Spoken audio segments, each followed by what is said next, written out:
Learning is a never-ending process. Learning is the fuel for growth, and it is the hunger for knowledge that sets you apart. A very warm welcome to everyone present here to this Mtactiq podcast initiated by the marketing department of SBM. It is my delight and honor to stand here and speak to you all on behalf of the podcast team.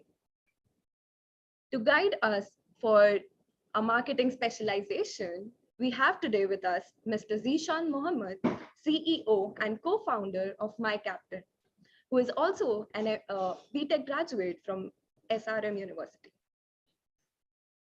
Mtactiq has built a community of more than 200,000 paid learners and enabled them to become creators, entrepreneurs, designers, writers, and more. Backed by Anchor Capital, they have raised a pre-series round of 3 million USD recently.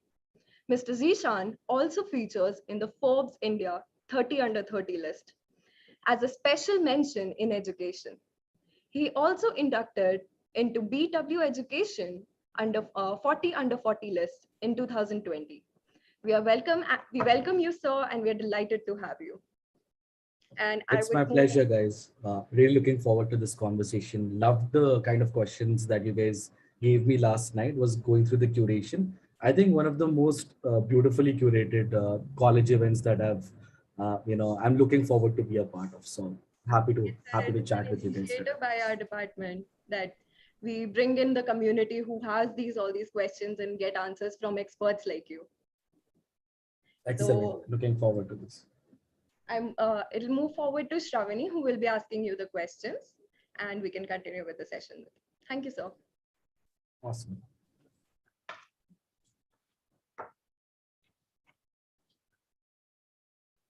Hello, sir. Hi, Shravani.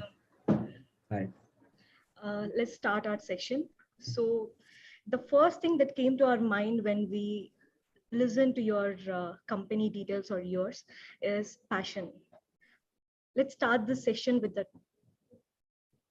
Yeah, so let's start the session with the passion and how you started Mtactiq. What's your experiences? I think a lot of guys do know the story behind Mtactiq. So Mtactiq started on a college campus a night before our examinations. We had a cycle test the next day. And you know what happens in a college dorm room a night before the exams, right? You're supposed to be doing group studies. And in those group study sessions, you end up talking about everything under the sun, right? From astronomy to economics of the country to the politics of the, of India and how things are progressing, right? So through one of these conversations that we were having a night before our exams, a couple of my friends and I were sitting in the hostel room and we started talking about what career is it that we actually wanted to pursue. So my friend said that, you know what, I wanted to become an economist. The other person said that he wanted to become a journalist or a writer. I told them that I wanted to become an astronomer, right? And it struck us that three people were passionate about three completely different things from three different parts of the country are stuck studying engineering, a subject that we really did not want to pursue, or a degree that we didn't really want to, we were not really passionate about, as is the story of majority of engineering students out there. And we realized that in our country, if anybody wishes to pursue a career beyond the legacy careers of engineering, law, and medicine, it is fairly difficult to understand or to navigate and to start a career and become, let's say, a photographer, a filmmaker, a writer, a content marketer, and an entrepreneur, or anything like that. So if you're talking about new age careers, if you're talking about following your passion as a career, it was very difficult in India to navigate that. And we thought, yeah, somebody has to come in and solve this problem in our country. Somebody needs to come in and change the way India is looking at careers, bring that societal mindset shift around how careers are looked at in India. And Mtactiq started as a small college initiative when I was a 19-year-old kid in SRM University, Chennai, in my second year of engineering. And we did a lot of, random things like any other college student does. Like you do events, you try to do some kind of a magazine, you try to create content, you try to go on social media. And we were making our our users or our potential users primarily problem aware, right? Hey, this is the problem that you might be facing, and there can be solutions to this. And through multiple rounds of pivots of initially starting a magazine and then pivoting to doing workshops and events in various different cities, and then eventually launching My Captain in 2016, we have had our fair share of pivots and changes. And yeah, it all started, to solve this particular problem where people in India were not really able to pursue a career beyond the legacy careers. Yeah. So there are three founders for My Captain, Yeah, and you and your founders are in this business from 2016. yeah. How do you differentiate within yourself and stay relevant in this business? Because edutech is a very big ecosystem. We want to understand how you are you yourself differentiate with the other two and stay relevant in this business. Yeah, when we started in 2016, EdTech wasn't that popular or wasn't that, crowded as well. We were the first ones to do courses in creative and business fields, going beyond teaching coding and, all of that, and CAD and, all of those softwares. So we started off by, teaching psychology, teaching astronomy, writing, entrepreneurship, and a couple of other fields out there. And the kind of course offerings that we had were very, very different from what the market usually at that time, 2016-17 had. 2016-17, EdTech was completely focused on test prep and K-12. There was no segment of skilling. Upgrad very early in its days was just trying to figure things out. Simply Learn was there, but was more targeted towards professionals than students.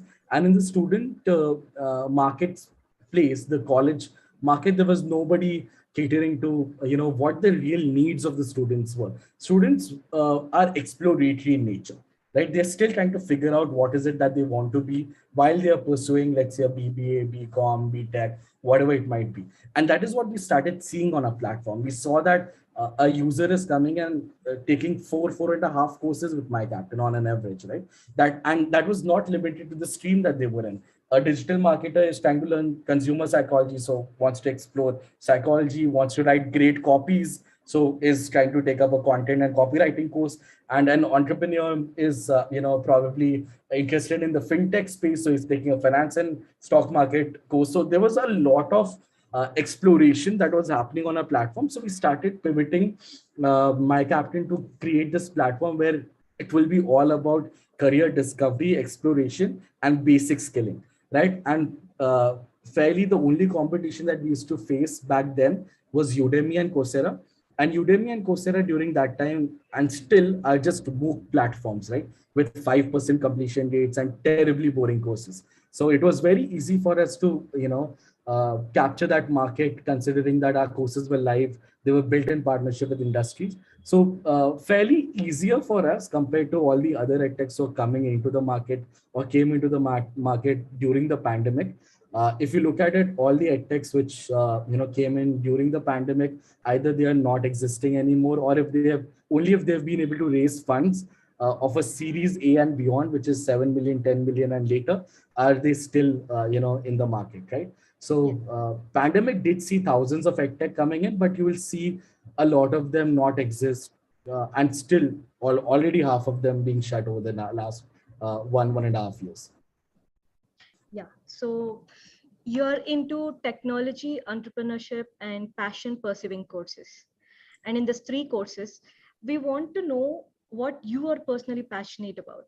Yeah, no, we are actually, so I'll give you an introduction to what My Captain actually does, right? So we provide close to we provide beginner to advanced courses in around 40 different professions, which range from technology, business, creatives, and humanities as the four streams. Our primary focus, however, is business, creative, and humanities. We are not very tech focused or tech first at the moment. However, we have some terrific tech courses as well. But our positioning going forward will be more inclined towards building advanced and placement assisted courses in business and creative fields. So that's the positioning that we are going to be taking. We are not going to get We are not going to enter technology skilling with placements or technology skilling with internship or placements out there in the future. So that's the positioning that my captain is taking. What I am completely passionate about, I really like creative courses. I have been a writer since the beginning of, I don't know, maybe 2006, 2005. And it's good to finally see that content and copywriting as a course or as a field has emerged so well, right? So we have built out our advanced courses over there as well. So copywriting, content writing, design, these are things that I'm really passionate about and more passionate about. So I nudge for those fields more. So, and edutech is emerging rapidly in the last 3 years, and a company has a need to improve their content frequently. Yeah. Product development, it's very Hmm. important. It's very Yeah. huge, crucial Yeah. too. So, how is it important to stay in relevance when compared to this course relevance in Okay. edutech business? So I will dive a little deeper into the technicalities of how do you actually build an edtech company. So Sure. if you're building an edtech company, the first thing you need to focus on is education, right? So your education and pedagogy takes precedence over technology, right? So I will say 80% is education, 20% is technology, right? And unless and until you have some platform which really doesn't really own the content or curriculum, there are two kinds of companies that will exist. Either there'll be a platform which doesn't take responsibility of delivering that experience, or it can be a full stack venture where the curriculum, content, education, everything is controlled by you. A Udemy is a platform, whereas a full stack service would be a My Captain, or a full stack service would be perhaps to an extent simply learn and upgrade as well, right? So there are two parts. So if you're a full stack platform which owns content, curriculum, pedagogy, and learning, then you need to iterate continuously, batch by batch, right? And the thing about education, or thing about education related to skilling, which is directly tied in with the industry, is that you have to be industry relevant every single time. And that means that you have to probably redo your curriculum, redo your content every 6 to 8 months, right? So that's the kind of quick iteration and fast iteration is required. And if you look at it, if you compare it to universities, you will see that a curriculum is continued for at least 5 to 6 years, or at least a 3 year mark. So by the time a student enters and by the time the student graduates, the curriculum is fixed, but the curriculum is 3 years old, right? So those are things that edtechs can solve with universities directly, partnering with them. But curriculum content needs a refresh. If you're in the skilling space, we're looking at direct outcomes directly with the industry. Every 6 to 8 months, there is something or the other that you would want to update, especially if you're talking about courses like programming or UI, UX design, or marketing, especially digital marketing, because the algorithms change every few months, right? So a refresher is needed. Secondly, that is one part is around how do you keep the curriculum and content relevant to the industry. The other part is how do you keep the content and the pedagogy, which is, let's say, how you're delivering your live classes, interesting enough such that students actually turn up and wish to attend the classes. It shouldn't be like, yeah, 85% नहीं करोगे तो तुम्हारा marks cut जाएगा, or you won't be allowed to do this, that. I've been through that. Every student has been through that. So that's not the reason why people should be coming and attending a live class or attending, sorry, a class, right? The reason needs to be that the value that is being delivered in that classroom is so great and so inspiring that I wish to turn up every single day. And for that, you need to, again, take continuous micro granular level feedback from your learners and build upon it month on month, month on month. So it took us, we have probably done, you can say 50 batches so far in most of our courses. And every batch, after every batch, there's some or the other improvement that we bring into the course, right? So And that is what gets you there. 50 batches is overall 3 segments, or it's into No, so when I crash? say 50 batches, I'm talking about 45 courses that we are running. Okay. We have ran them 50 times every single month over the last 5 years that we've been doing this.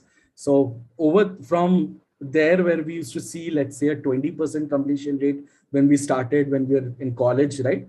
To around a 55-60% completion rate in our beginner courses, to 90% completion rate in our advanced courses. We've been able to build that out. We've been able to, lead the industry in these numbers primarily because of a very granular, very per student focused feedback. So every month, as soon as the batch graduates, there's a ton of data that we get. The entire team sits around that. We spend 8 to 10 hours in a day just focusing on what did the learners feel in the last month, how did these 3 or 4 data points improve, what are the learners saying about how do we improve, let's say, grasping, how do we improve, let's say, attendance or completion rates or content quality, or captain quality, the educators quality. We have metrics and numbers for each one of these, and we wish to see them move on a month by month basis, progressing on a month by month basis. So a data of, just imagine, right? You have 8,000, we train around 8,000 to 10,000 students a month. And when you have that much of data, 10,000 students telling you what is right with your content, what is wrong with your content, what is right with your educator, what is wrong with your educator, you can build a great product and you can deliver one of the finest experiences online. And have you observed any kind of patterns? Yeah, absolutely. So I think I'll go a little historic over here. So this is pre-Geo times. So if you go pre-Geo time, when we launched cohort-based live courses in the country, we saw a lot of pushback. Okay, we saw that hostels back then in remote areas did not have great internet, so they couldn't stream anything online. So we had to pivot from teaching live via video to teaching live via chat, right? So at one point of time, 2016-17, our courses, the live interaction part of it was run on chat, and the content was, of course, videos, right? We were producing videos back then. And then over time, that shifted to a more focus towards live cohort-based learning, what we call as asynchronous and synchronous learning. Asynchronous being you can learn at your own pace and time, and synchronous being you learn with a cohort, with the community. And we saw that because a lot of people were first time learners, we're trying to write for the first time, we're trying to learn photography for the first time, learn coding for the first time. They needed synchronous learning more than they needed asynchronous learning. They needed a community support, they needed captain support, they needed people around them to give them that confidence and help whenever they needed, right? And that is when we started seeing a very nice balance between asynchronous and synchronous learning.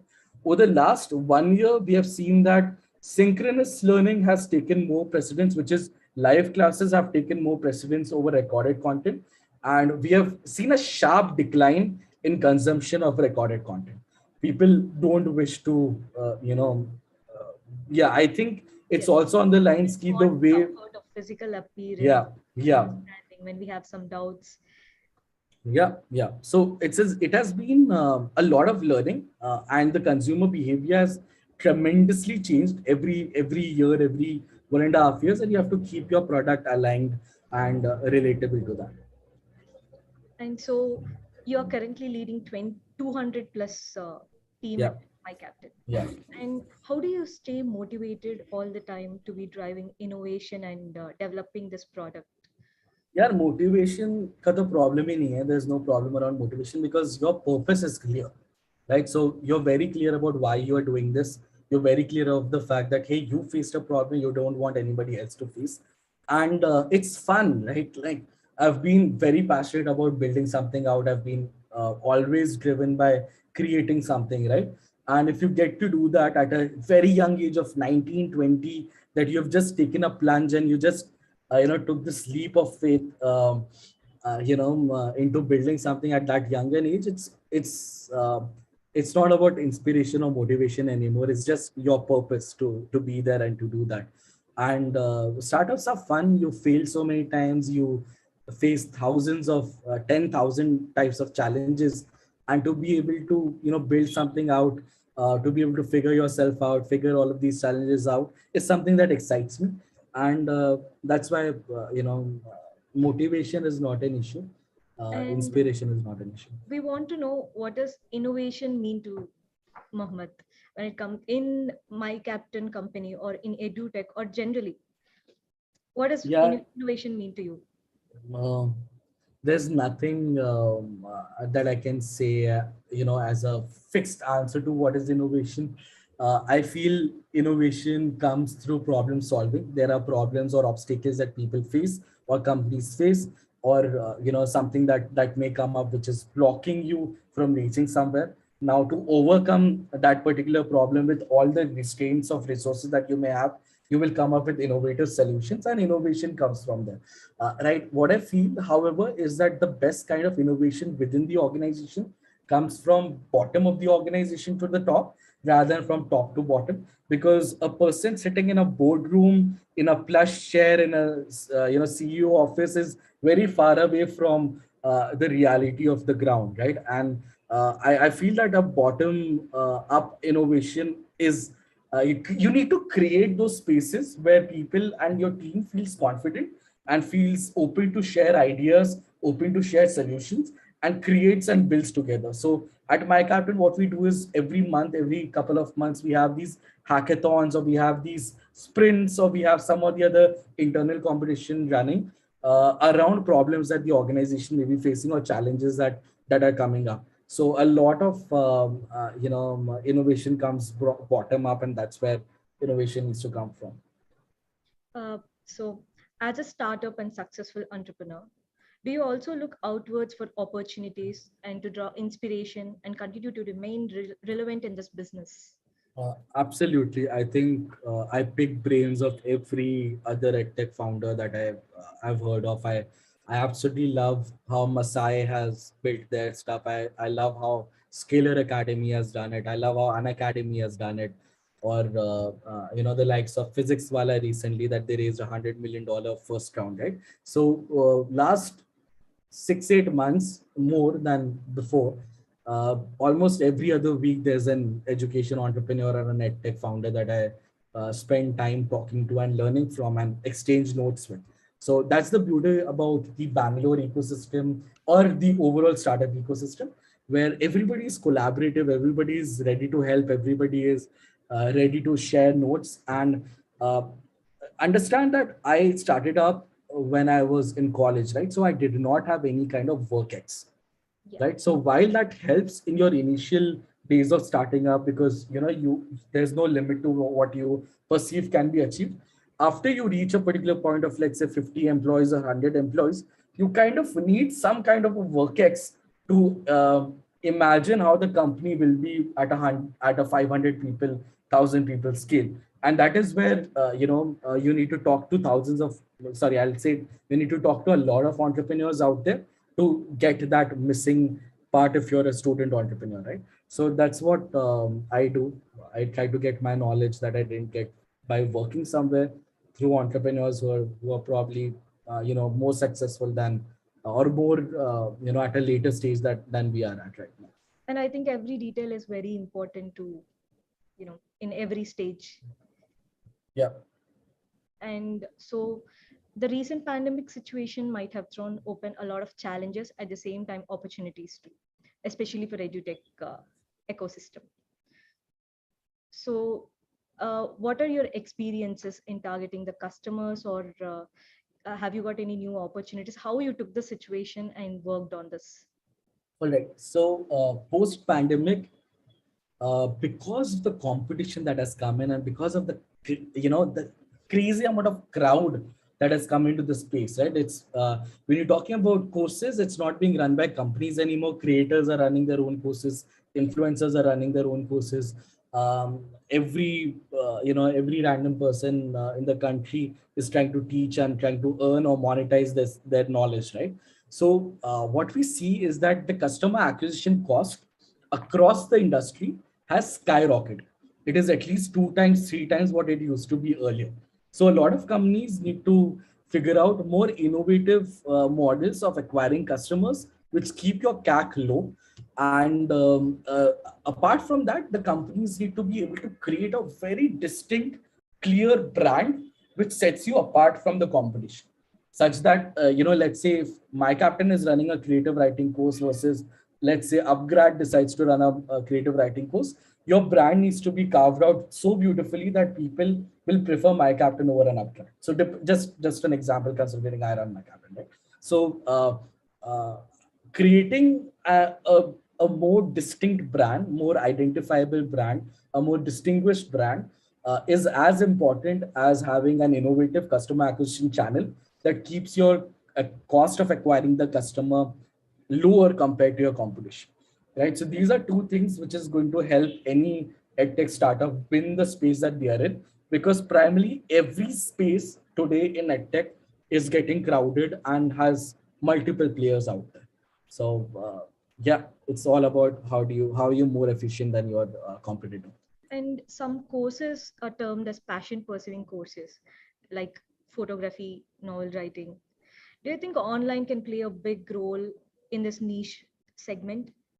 Yeah. As students, Mhm. how do you bridge the gap so that we can get assurance that we are getting validated with this course? And for Okay. example, photography, I want to know more about how to do the settings and all. How is that? How do you bridge that gap? First, let's look at how we position these courses, right? When you say passion following courses, what you're trying to actually say is that these are hobby oriented courses, Yes. right? Yeah, that's what you're trying to say over there. Now, in India, the hobby space. Now, my captain doesn't look at or doesn't want to look at it as hobbies. My captain is a little more serious about whatever subject you, whatever field you want to pursue, whatever field you want to learn. But if you look at this whole hobby space in India, it has hobby skilling space in India has very well shaped up over the last 2 years, right? And there's a lot of belief, especially in tier three, tier four, tier two cities, that there are opportunities to monetize your passion, your hobby, or at least as a side hustle, if not your main source of income, right? So it is good to see that there is a change in how India is looking at careers. India is looking at hobbies being side hustles. I may be an IT engineer, but in the evening I may do content writing and copywriting and earn 40 50,000 extra a month, right? And I may be a full-time digital marketer, but I love photography, so over the weekends I may take a side hustle or a side gig and perhaps earn more than my job in 2 or 3 gigs that I do with photography, right? So that kind of a culture has come in, and that kind of a realization has come in. The future of work, what the next 10 years is going to be looking like, will be a steady shift from full-time careers to freelancing opportunities and gig working. And you can see that all across you. You'll see that designers have moved away from full-time work to freelancing. Developers are moving away from full-time work to being digital nomads and being freelancers. You will see the same with content and copywriting. And all of these, if you open Upwork and you see the kind of skills that are listed over there, all of these careers who are more Upwork like careers will start moving to a freelance economy or a gig economy, or what we call as the passion economy, right? So those are things that we are excited about. And how do we bridge the gap? Like I said, most of our courses are built with the industry. So our copywriting and our writing courses are built with Commune and with Terribly Tiny Tales. Our social media courses and digital marketing courses are built with Filter Copy, which is the largest social media platform in the country. So we keep our courses very relevant and make sure that whatever curriculum, whatever teaching is happening is very aligned to what the industry really needs. And you have been featured as one of Forbes 30 under 30 list, Yeah. and which is an inspiration itself. But however, at this point, you're with us in person, and we want to know more about it and your experiences and how you felt, and what are your experience overall. Okay. What experience do you wish to ask? You can be a little more specific over there, so that I can answer it in a better way. And maybe how excited you are when you got this, and what made you to reach that point. Or you mean Forbes? Yes. I don't care about that too much, right? These are just titles, and these are just when you see, when you raise funds, there's a lot of PR that happens. The PR leads to awards like this. That doesn't mean that you deserve it. It's as simple as that. It is just PR. It is just the fact that you are young, you have achieved something, so everybody is going after inviting you to talk, inviting you to TEDx's. All of these are just jazz things, and you shouldn't ever get kind of swayed away by all of this that's happening, because at the core and fundamental of it, you're building an organization, you're building a startup, and that's the success uh, that you're talking about will come from the success of the startup, right? It won't come through Forbes titles or Fortune titles or whatever, this paparazzi that you may be exposed to, because you're part of a very excessively, um, I don't know, excessively hyped up ecosystem of entrepreneurship, of starting up. And there's other segments too, like corporate training, upskilling. Do you think it as an opportunity, or in the future, do you want to take it as an opportunity, or Yeah, see, there may be thousands of opportunities out there, but it depends on what your vision is and what is it that you wish to chase and what is it that you wish to build out, right? The problem that we are trying to solve, the vision of My Captain, is that every human should be able to pursue a career that they truly love. That's the statement of My Captain, right? And whatever falls under that, right, from career discovery to skilling to placements and helping people get a job in their field of passion, those are segments that we will cover, and we will stay true to.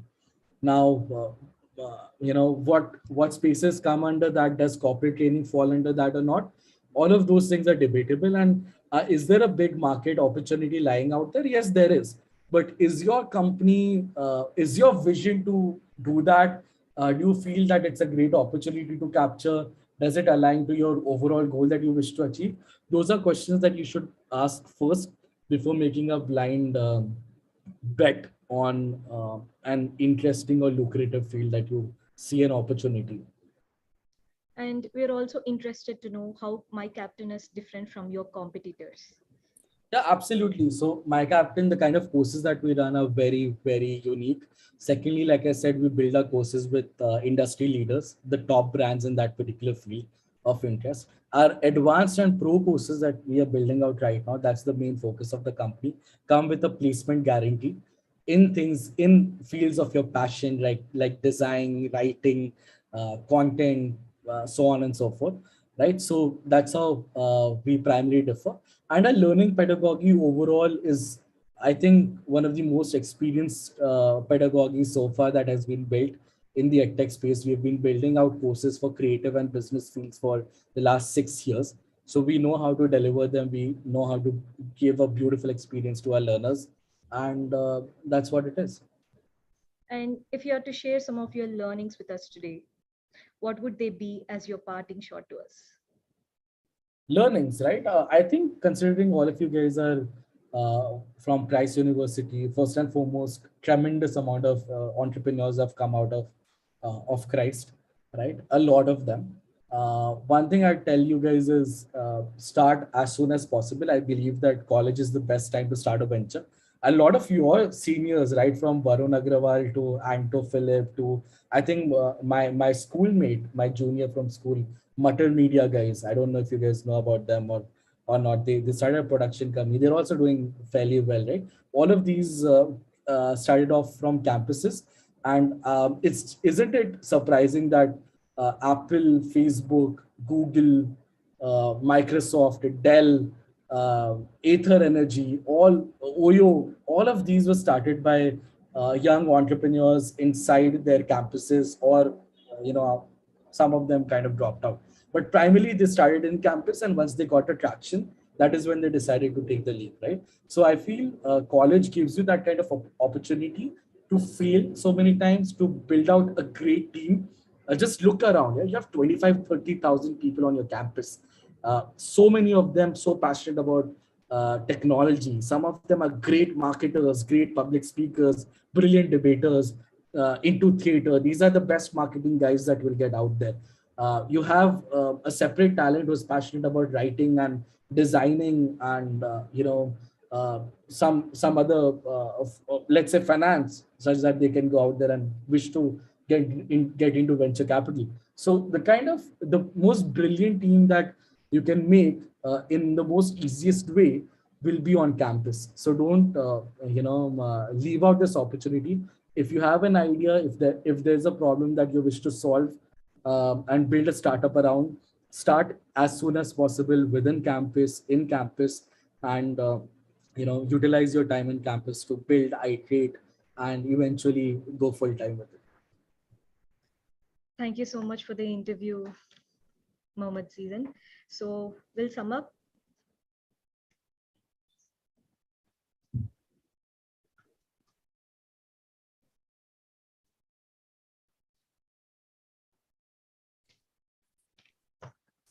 So Hey, hi.